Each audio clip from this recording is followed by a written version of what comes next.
A white two-story wooden house stood in a quiet residential area on the outskirts of Boston.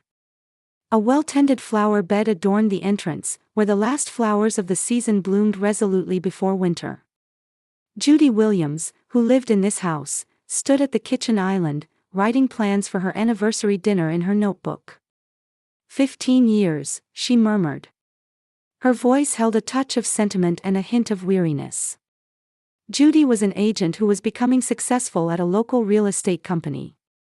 With her glossy chestnut hair that reached her shoulders and her habit of always wearing proper suits at work, she was highly trusted by her colleagues. The photo hanging on the kitchen wall captured Judy and her husband Thomas looking happy. Thomas, with his grayish-blue eyes, worked as a middle manager at an investment bank in Boston. His handsome features, intellectual air, and occasional boyish smile were what had attracted Judy to him. From the outside, they appeared to have a perfect marriage. Good jobs, a lovely home, and mutual understanding, at least, that's how it seemed. But recently, there had been changes in Thomas. Previously returning home by 6 in the evening, he had for the past few months been arriving at 9, sometimes even after 10. Judy outwardly showed understanding when he explained, "Work is busy." However, she felt uneasy about how he'd become inseparable from his smartphone, even taking it with him to the bathroom. Weekends too saw an increase in him going out for work engagements, noticeably reducing the time they spent together. Conversations dwindled, and a subtle tension. Can you imagine making $10,000 a month just from YouTube, all from home? That's exactly what I did with Narrated Stories. No face, no voice. Check the link in the description if you're curious. And had begun to pervade their bedroom. Still, when Thomas suggested dinner at the upscale restaurant, Le Chateau, for their 15th wedding anniversary, Judy's heart leaped. Le Chateau was the most difficult-to-book high-end French restaurant in Boston and the place where they had decided to get married. Thomas had remembered that special place. We still have a chance, she thought, as hope returned to her eyes. What do you think? Does this dress still suit me? Judy asked her best friend Martha on the phone. On the smartphone screen was an image of Judy wearing a black cocktail dress she had purchased 10 years ago. You look fabulous. Thomas will surely faint. Martha's voice was cheerful, but quickly shifted to a serious tone. But, Judy, are you really okay? Thomas lately seems. Don't worry, Judy interrupted her friend. Marriages go through different phases. This is just one of them. Our relationship will surely improve with the anniversary. After hanging up, Judy gazed at the dress she had taken from the closet. She had done everything to protect her marriage with Thomas. She had perfectly managed both housework and her job, trying to accommodate his hobbies and interests. Yet, she felt his heart gradually drifting away. On the day of their anniversary, unusually, Thomas came home early. After showering and changing, he waited for Judy in the living room. When she appeared in her black dress, Thomas's eyes lit up slightly. You look beautiful, he said, presenting a small jewelry box. When Judy opened the box, inside was a diamond necklace with a delicate design. Thomas, this is lovely. She hugged her husband with emotion. Thomas smiled and embraced her back. In that moment, they felt as if they had regained an intimacy they had long forgotten. Would you put it on for me? When Judy turned her back, Thomas gently lifted her hair and placed the necklace around her neck. Perfect, he said with a smile, but his eyes seemed to be hiding something. Judy brushed aside that sense of unease and put her arm around Thomas's. Let's go. It seems like it's going to be a wonderful evening. As they left the house, Judy believed that tonight would certainly be a special night. She sincerely hoped that this anniversary evening would be a turning point in mending their relationship. Le Chateau, standing in downtown Boston, was a high-end restaurant converted from a 19th-century mansion. Soft light streaming through stained glass windows gently illuminated antique furniture and paintings. When Judy and Thomas arrived, a uniformed male staff member opened the door and greeted them courteously. Mr. and Mrs. Williams, we've been expecting you.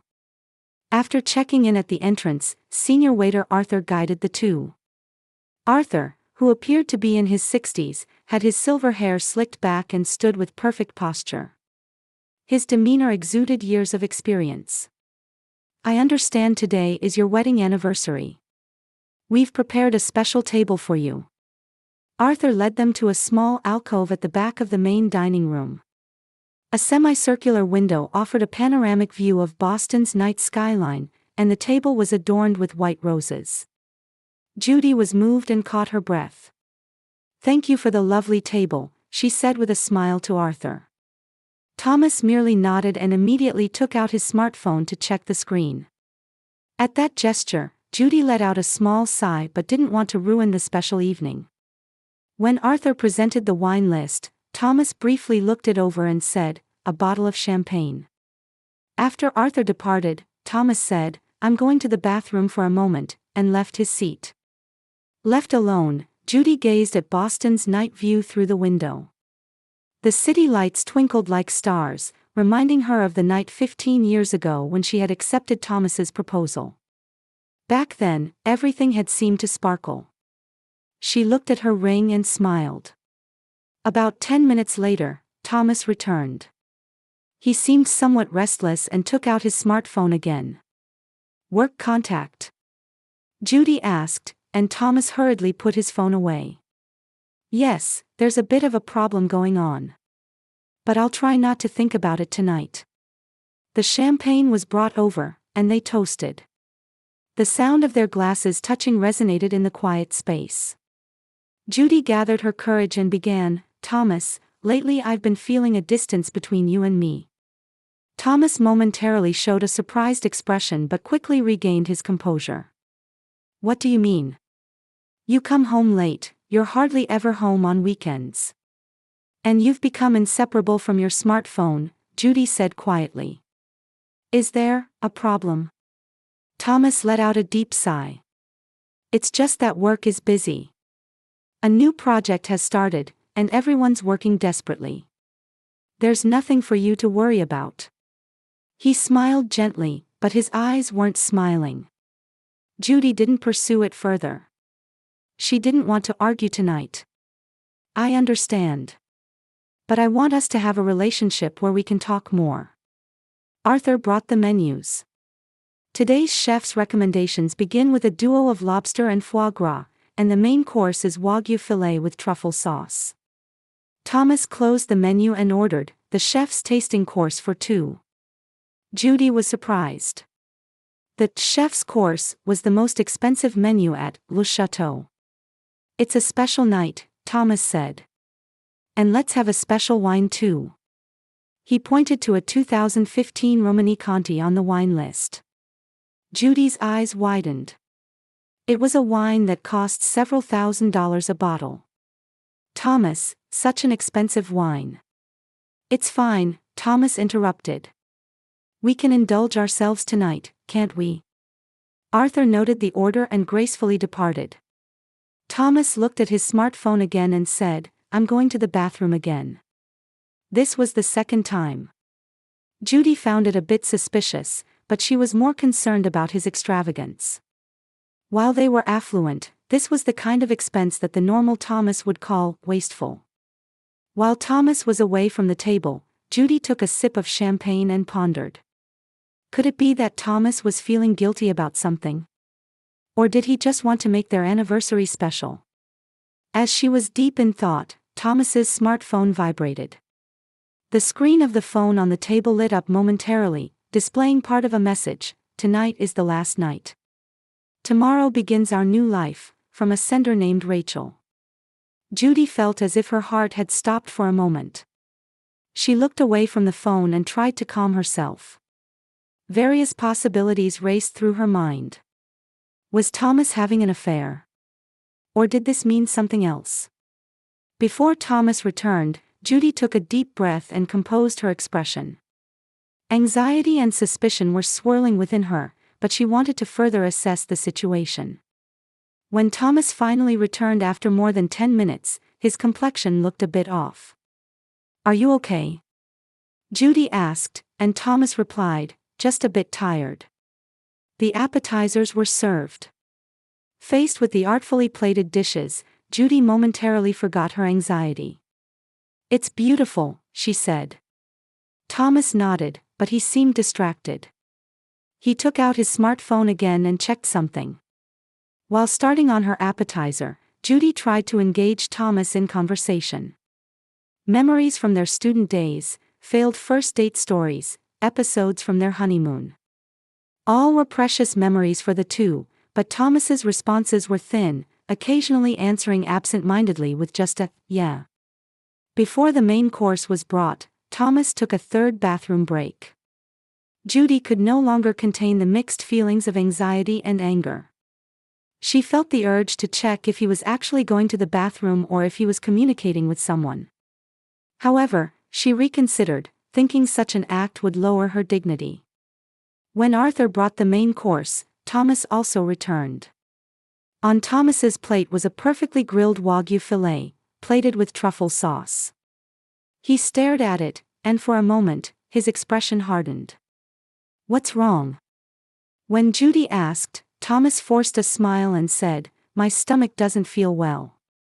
I don't think I can eat today." "But you ordered such an expensive course," Judy was perplexed. "As long as you enjoy it, that's fine," Thomas said. "I'm happy if you're happy." There was truth to those words, but Judy sensed something unnatural. She looked at her own dish, a roast duck with orange sauce. It certainly looked delicious, but she too was losing her appetite. The expensive wine was brought. Thomas thanked the sommelier and filled her glass. "To your health," Thomas raised his glass. "And to our future." As Judy raised her glass, she had a strange impression. She felt something hidden in Thomas's words, his eyes, and all his actions. She maintained her smile but only sipped a tiny amount of the wine. Thomas looked at his smartphone and was about to stand up again. Judy instinctively grabbed his arm. "Going again?" Her voice mixed with undisguised irritation.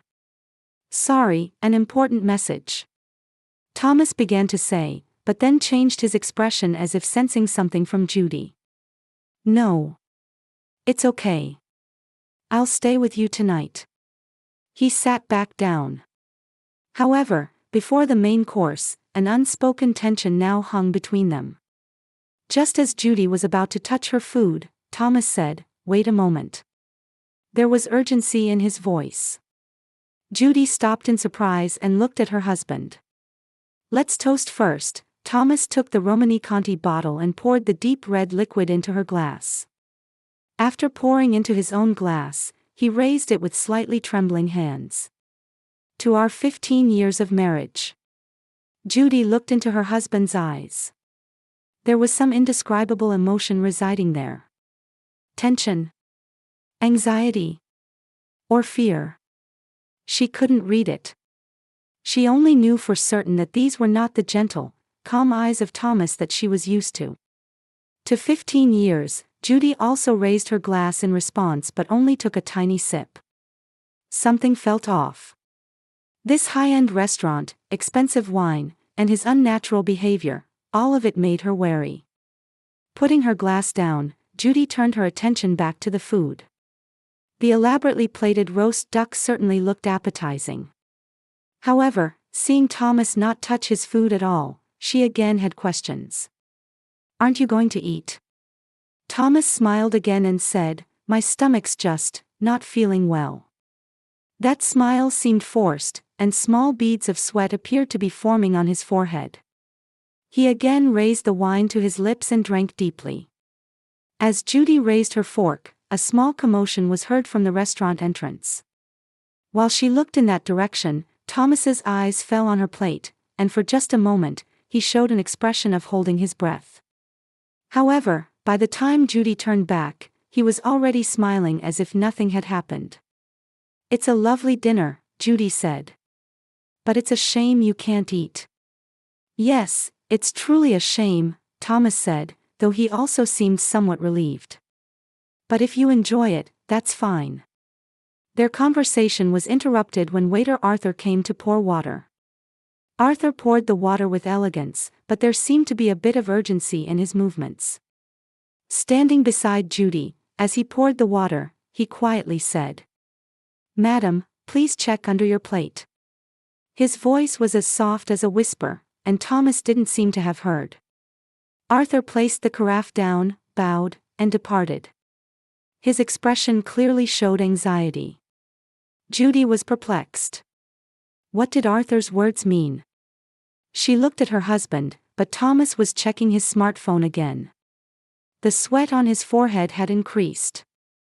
Maybe the wine was a bit too strong. Thomas smiled as if making an excuse. "I'm going to the bathroom." The moment he left his seat, Judy's heart began to race.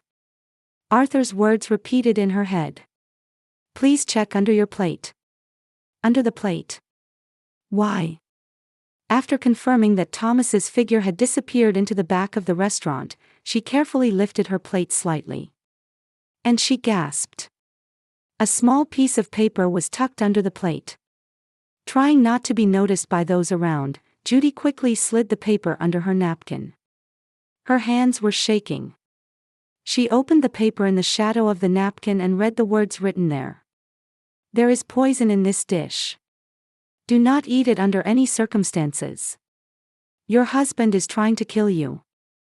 It felt as if the world had stopped for a moment. The words echoed in Judy's mind. Poison. Thomas is trying to kill me. A joke? A prank? Or? Her hands shook more. The message displayed on the smartphone, Thomas's unusual behavior, the high insurance payout, all the pieces began to form a terrifying picture. She remembered that 6 months ago, at Thomas's suggestion, she had significantly increased her life insurance coverage. "It's for just in case," he had said. The restaurant's luxurious interior suddenly felt like a prison confining her. Judy tried to take a deep breath, but her chest felt tight. She couldn't tell if this was reality or a nightmare. The sound of Thomas returning was heard. Judy hurriedly slipped the piece of paper into her handbag and tried to act as if nothing had happened. However, the blood had likely drained from her face, and she couldn't hide it. "What's wrong?" Thomas asked as he sat down. "You look pale." "It's nothing," Judy tried to smile, but she knew herself how unnatural that smile must have looked. "I'm just a bit tired." Thomas seemed relieved. "I see, understandable. You've been busy lately." He took the wine and tried to pour into her glass. "Would you like a bit more?" "No, thank you," Judy quickly replied. "Actually, my stomach is also a bit." "I see," Thomas said. A moment of panic flashed across his expression. "But, it's such a special dish. Won't you try eating a little?" Judy felt terror at those words. Was he really trying to get her to eat a poison dish? Why? Why would her husband do such a thing? "Actually, my stomach is starting to feel bad too," Judy said. What a shame for such a special dinner. An urgency appeared in Thomas's expression. "I see, but since we're here, maybe just one bite." "I'm sorry," Judy stood up. "I'm going to the bathroom for a moment." She managed to move her feet and headed for the ladies' room. As soon as she closed the door, Judy darted into a stall and, with violently trembling hands, took out her smartphone. She dialed her best friend Martha's number. "Martha." As soon as the call connected, she whispered, "Something terrible is happening." "What is it?" "Judy, calm down," Martha's voice was filled with concern. "Thomas. Thomas is trying to kill me," Judy explained the events at the restaurant in a rushed voice, holding back tears. The note under the plate, Thomas's unusual behavior, his not touching his own food, and his urging her to eat. "I'll call the police. You need to get out of there right now," Martha immediately said. "But I still don't have concrete proof," Judy's voice was trembling. "What if I'm wrong? What if this is some kind of malicious prank?" "Judy, you shouldn't take the risk," Martha said. But if you want more evidence, ask for help from the restaurant staff. Especially the waiter who gave you the note. I'll do that, Judy said. I'll try to gather a bit more evidence. But I'll contact you right away if anything happens. After hanging up, Judy stood in front of the mirror and stared at her face. It was white, and her eyes were wide with fear. She took repeated deep breaths, trying to regain her composure. Before leaving the bathroom, she once again took the piece of paper from her bag and reread the words. Your husband is trying to kill you. Those words had a terrifying realism. Judy put the paper back in her bag and straightened her shoulders. She needed to keep a cool head and act calmly. She couldn't run away just yet. First, she had to gather evidence and find a way to escape safely. Who would have thought her life would be in danger in such an unexpected place? Judy took one last deep breath and left the bathroom. 15 years of marriage with Thomas. Shared memories, joys, sorrows. Were they all lies? Or had something changed him? As Judy returned to the restaurant floor, she tried to suppress her trembling hands. When Judy returned to the table, Thomas was nervously looking at his watch. As she sat down, he put on a forced smile. Are you okay? You took quite a while. Yes, just a bit, Judy pretended to be calm and looked at her plate. Actually, my stomach is starting to feel bad too. It's a shame for such a special dinner. A panicked expression appeared on Thomas's face. I see, but since we're here, maybe you could try eating just a little.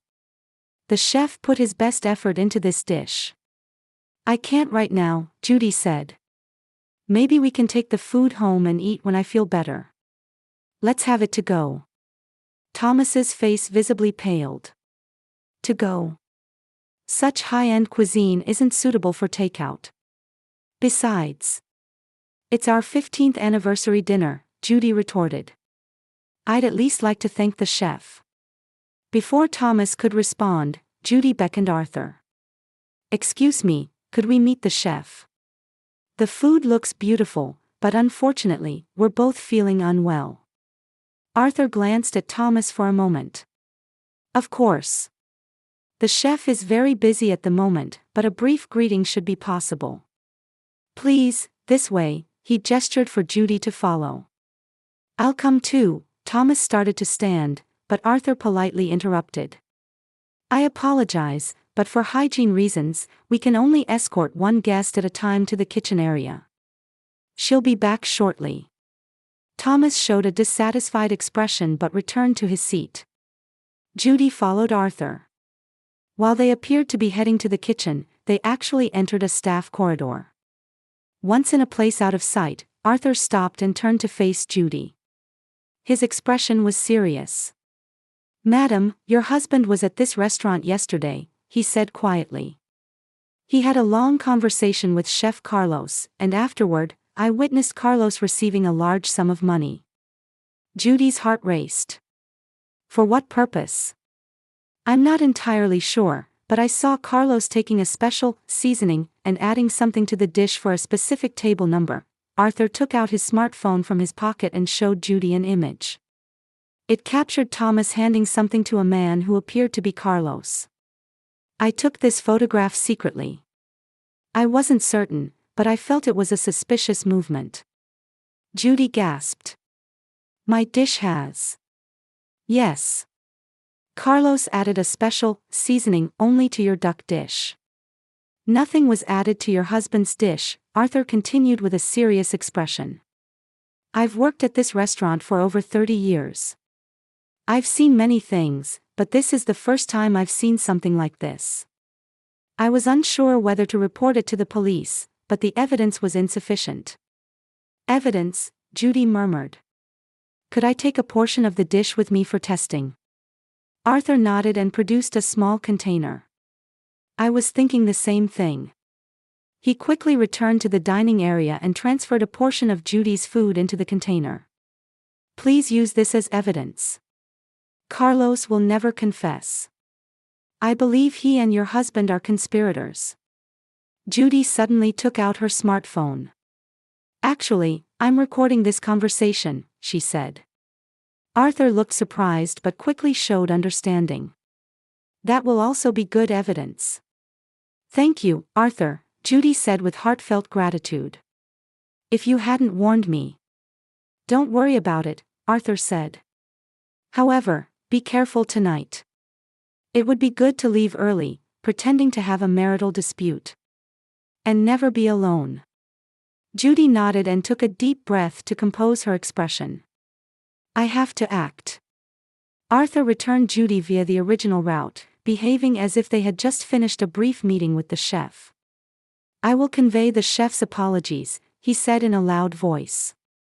Judy returned to the table where Thomas was waiting. He seemed to have already settled the bill. The chef? Thomas asked. He looked very busy, Judy said. But when I told him I was feeling ill and couldn't eat the food, he seemed apologetic. Thomas appeared somewhat relieved. I see. Then, shall we go home? Yes, let's do that, Judy agreed. She put the container in her bag and linked her arm through Thomas's. Inside, she was trembling with fear, but outwardly, she played the role of a calm wife. As they left the restaurant, Arthur saw them off. He gave Judy a small nod, and she nodded back slightly. Getting into the car, Thomas let out a long sigh. It's a shame about our anniversary. Yes, Judy agreed. But when you're not feeling well, there's not much you can do. The car was enveloped in silence. Watching the city lights flow by outside the window, Judy contemplated her next actions. In her bag were a sample of the potentially poisoned food, a recording of her conversation with Arthur, and a copy of the photograph he had given her. If she took these pieces of evidence to the police. While driving, Thomas occasionally glanced at Judy. There was something unreadable in his expression. Anger. Disappointment. Or some other emotion. Upon arriving home, Thomas parked the car and turned off the engine. He turned to Judy and put on an unnatural smile. You should rest well tonight. I hope you feel better tomorrow. Yes, Judy agreed. You too. She hoped her voice wasn't trembling. Tomorrow, she planned to go to the police. Tonight, she just had to act as usual to not arouse Thomas's suspicion. Entering the house, Judy said, I think I'll lie down, and headed for the bedroom. Thomas remained in the living room and turned on the TV. Closing the door, Judy immediately sent a message to Martha. Collected evidence. Going to the police tomorrow. Acting as if nothing happened tonight. A reply came immediately. Be careful. Contact me right away if anything happens. If necessary, I'll come pick you up now. Judy hid her smartphone under her pillow and closed her eyes. The next morning, Judy woke up early and quietly got ready. While Thomas was still asleep, she got into Martha's car that had come to pick her up and headed straight to the police station. Arriving at the police station with evidence, Judy's expression was filled with determination rather than fear. She submitted all the evidence she had gathered, the sample of potentially poisoned food, the recording of her conversation with Arthur, the photographs taken at the restaurant, to the investigator. You've been through a terrible experience, ma'am, an elderly female detective said, gently holding her hand. You've shown courage and done the right thing. The police immediately began poison tests and interviews with involved parties, and the restaurant's chef, Carlos, was also summoned for questioning. The test results showed a lethal dose of arsenic in the food. Arthur's testimony and photographs, along with Judy's recording, became decisive evidence. A few evenings later, while Judy was temporarily staying at Martha's house, there was contact from the police. Thomas had been arrested at their home, and detailed messages about the crime plan with his lover Rachel were found on his smartphone. Rachel was also arrested as an accomplice. Why? Judy asked the detective interrogating during the investigation. Why did he try to kill me? A life insurance policy in your name worth $5 million. It seems he and Rachel were planning to use it to start a new life, the detective quietly answered. They have confessed to having been in a relationship for 3 years. The trial began 3 months later. Judy faced Thomas in court and looked straight into his eyes. In her former husband's eyes, there was no sign of regret, only anger that the plan had failed. Ultimately, Thomas received a 20-year prison sentence for attempted murder and conspiracy to murder, and Rachel received a 10-year sentence as an accomplice. 6 months after the trial, Judy completed her divorce proceedings. She decided to move and start a new life. "This is the last box," Martha said as she carried a small box into Judy's new apartment. Beside her, Arthur was wiping sweat from his brow. "Thank you for helping," Judy smiled at the two. Arthur had left Le Chateau and had now become Judy's friend. 1 year after the incident, the three opened a small cafe. Named Second Chance, the cafe became popular as a place where people who had overcome various difficulties gathered.